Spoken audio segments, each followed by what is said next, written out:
Hello po sa inyong lahat mga ka-crypto. Ako po si Pinoy Crypto Trader at sa video na ito ay atin pong pag-uusapan ang tungkol dito kay Bitcoin. Kung saan ang sabi po rito ay Bitcoin whales amass 4,177 BTC or Bitcoin despite $68,000 high. Kaya yan, ibig pong sabihin ay yung mga Bitcoin whales, ito po yung mga malalaking mga investors dito kay Bitcoin ay patuloy pa rin po sa pagbili or pag-accumulate ng Bitcoin.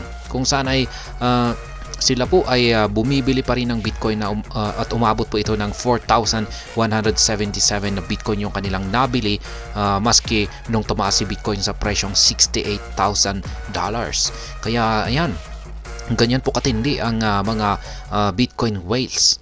Kapag ganito po ang market sentiment ni Bitcoin ay talagang magdudulot po talaga ito ng matinding buying pressure at tuloy-tuloy lamang po ito sa kanyang pag-angat sa presyo.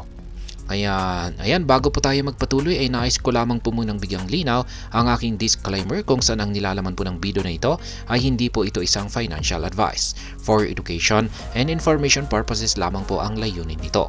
Maliban po dito ay nais ko na rin pong magbigay babala na wala pong kahit anumang group chat ang Pinoy Crypto Trader.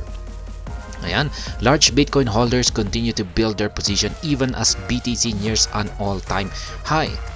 Ayan, tuloy-tuloy pa rin ang mga Bitcoin holders. Yan, walang habas. Wala pong habas silang sa patuloy na pag-accumulate or pagbili or pagpapalaki ng kanilang holdings dito kay Bitcoin kahit nalalapit na ito sa kanyang previous all-time high or mataas na presyo. Ibig pong sabihin ay binibili po nila sa mahal na presyo itong si Bitcoin ay ayos lamang po sa kanila. At gaya ng sinabi ko kanina ay kung bili lamang po sila ng bili ay magdudulot po talaga yan ng buying pressure. The price of Bitcoin is now whiskers away from the previous $68,790 high reached in 2021. Yet according to on-chain data, many of the cryptocurrency's biggest holders are still accumulating more tokens. Ayan, malapit na po si Bitcoin dito sa kanyang previous all-time high na kanyang nakamit noong 2021. Pero yan, nag-technical analysis po tayo kanina dito kay Bitcoin pero nagkaroon po siya ng rejection at mukhang makakaranas po muna siya ng correction. At yan, gayon pa man ay bili pa rin ng bili ang mga whales, mga biggest holders ng Bitcoin. Yan, para lumaki or dumami yung kanilang hawak na Bitcoin. Yan, wala po silang pakialam sa presyo kasi yung mga mindset nila ay pang long term po yan. Hindi po nila tinitignan yung presyo nito ngayon. Kung tayo namamahalan sa presyo nito at kailangan nating mag-abang na bumagsak ito, para po sa kanila ay mura pa rin ito. Kaya bili lamang po sila ng bili, wala po silang pakialam. Kaya marami po karamihan po kasi sa mga whales ay yung tinitignan nila ay yung long term na gain nila after years, ilang taon yung kanilang tinitignan rito na pwedeng kitain. Kasi yan nga, meron nga mga eksperto dyan na nagsasabi na pwedeng umabot sa presyong 1 million itong si Bitcoin. Ayan, kaya biruin mo naman kung bumili sila maski rito sa 68,000, ayan, or 60,000 na presyo ng Bitcoin. Kung paglipas ng ilang taon, yan, tapos naging 1 million yan. 1 million ang presyo ng isang Bitcoin. Laki ng kanilang kinita. Kaya yan. Yan po ang aktual na tweet po ng Into the Black. Large Bitcoin holders increased their holdings by 4,177 BTC in the last 7 days, worth more than 279 million at current prices. Yan, meron po tayong chart dito ng large holders net flow at nakikita po natin na tuloy-tuloy yung pagtaas ng kanyang line chart dito. Ibig sabihin ay tuloy-tuloy yung pag-accumulate ng mga Bitcoin whales. Whales go against the norm as Bitcoin aims for new record. Kaya yan, ngayon, pagdating raw po ngayon sa kalagayan ngayon ni Bitcoin ay iba na raw yung parang taktika or galawan ng mga Bitcoin whales ngayon. The latest development involving Bitcoin whales notably goes against the norms. As such, investors typically accumulate Bitcoin as it loads and exit the market at higher prices. Nonetheless, a continued accumulation near Bitcoin's all-time high reflect a changing landscape as BTC attempts a new record. Kaya yan, kakaiba raw yung mga nangyayari ngayon, yung galawan ng mga Bitcoin whales. Kasi yung sa karaniwan ay yung ginagawa po ng mga whales na ito, yung mga malalaking investors na ito, ay nag-accumulate po sila kung pag mababa ang presyo ni Bitcoin. Tapos magti-take profit sila kung pag mataas na yung presyo nito. Siyempre ganyan po yung normal, yung normal na pangyayari. Pero pagdating po ngayon sa sitwasyon po ngayon ni Bitcoin ay kakaiba po yung nangyayari. Kasi maski mataas na yung presyo ni Bitcoin ay patuloy pa rin po na bumibili ang mga whales. Kaya yan, they go against the norms. The leading cryptocurrency usually breaks its previous all-time high after its pre-programmed 4-year halving event. However, the advent of the Bitcoin ETF and the influx of institutional capital has put BTC on the cusp of reaching a new high before the halving next month. Kaya yan, ito po kasi yung kakaiba ngayon.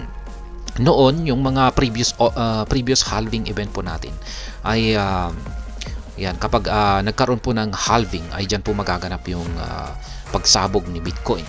Yan, aakyat siya at magtatala po siya or magre-record po siya ng kanyang panibagong all-time high. Pero ngayon po kasi yung ating halving ngayon, yung magaganap na halving po natin ngayon sa nalalapit na buwan po ng April yan, ay kakaiba po kasi yung kanyang sitwasyon ngayon. Meron po kasi tayong dalawang catalyst. Yan po yung spot Bitcoin ETF kung saan ay nauna na po ito. Yan, nauna na po na kaganapan. At ngayon ay pangalawa itong Bitcoin halving event natin.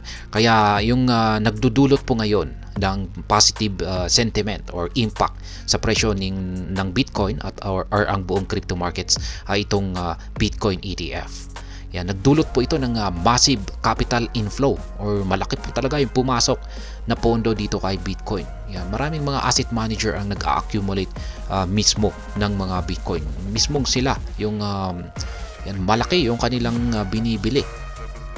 Kaya mukhang ito yung parang dahilan kung bakit makakapagtala ng panibagong all-time high itong si Bitcoin bago pa maganap ang halving next month. Yan, sa buwan ng April. If Bitcoin breaks the record, many analysts anticipate that prices could go much higher, more than doubling its previous highs in the past market cycle. Some of the most bullish predictions tips Bitcoin to cross $100,000 for the first time, as others forecasting prices as high as $500,000 within the next 18 months. Kaya yan, kung sakaling si Bitcoin ay nabasag niya ang kanyang record, ay marami pong mga analyst ang nagsasabi na yung Bitcoin natin ngayon, yung Bitcoin halving natin ngayon or yung mga catalyst natin ngayon ay magdudulot ito ng matinding impact sa presyo ng Bitcoin ngayon or halos lahat buong mga cryptocurrencies yan ay maapektuhan. At pagdating dito kay Bitcoin ay may mga nagsasabing madodoble raw yung kanyang all-time high. Yan, posibleng madoble. Kaya may mga nagsilabasan ng mga predictions na posibleng umabot itong si Bitcoin ng higit $100,000. Kaya yan, makakamit niya ang presyong $100,000 sa kauna-unahang pagkakataon. At saka yung iba pa ay may mas matindi pa, $500,000 yung pwede niyang akyatin sa loob daw ng 18 buwan. At syempre may mas matindi pa rito, yung sinabi ko kanina na $1 million. Yan, pero yan ay syempre matagal-tagal pa yan. Mga ilang taon siguro. Pero hindi natin alam. Pero basta may mga naniniwala po dyan na magagawang akyatin ni Bitcoin ang presyong $1 million balang araw. At ayun, hanggang dito na lamang po tayo sa video na ito. Sana po ay inyong nagustuhan ang aking paliwanag dito.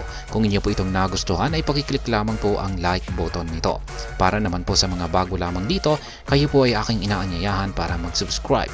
Pakiclick na rin po ang bell icon nito dahil ito po ang siya magsisilbing notification nito sa mga bago kong videos na akin pong ina-upload sa aking YouTube channel na ito. Marami pong salamat sa panonood, ingat po tayo lagi at God bless po sa ating lahat.